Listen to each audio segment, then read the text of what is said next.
السلام علیکم۔ اچھا، میں نے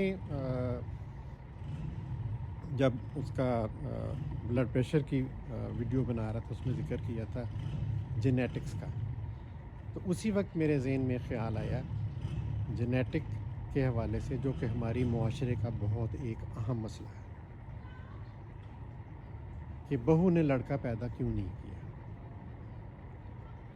تو خدا کے لیے بہو کو مت مارے، اس کا کوئی قصور نہیں ہے۔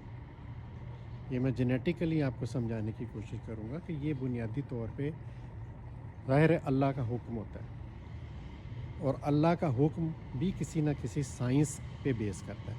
اللہ تعالیٰ سے بڑا سائنسدان کوئی نہیں ہے، اور یہ اس قدر مضبوط سائنسی حقیقت ہے جس کو کوئی جھٹلا نہیں سکتا۔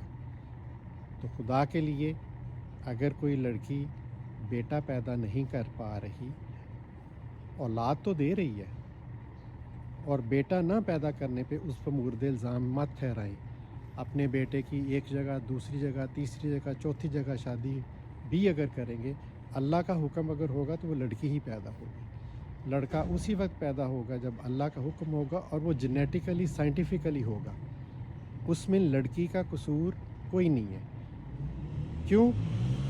دیکھیں، جو انسانی جسم کی ساخت ہے، بنیادی طور پہ ہمارے اندر 46 کروموسومز ہیں، جس کو ہم اپنی بنیاد کہتے ہیں، جہاں سے ہماری خمیر اٹھتا ہے۔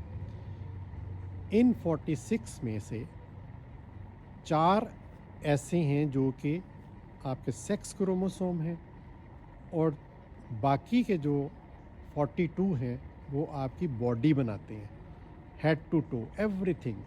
آپ کے بال، آپ کی جلد، آپ کی آنکھیں، آپ کا دل، ایوری تھنگ، ہر چیز، ایون بیماریاں تک ڈٹرمن ہو جاتی ہیں وہ 2 خلیوں کا ملاپ سے۔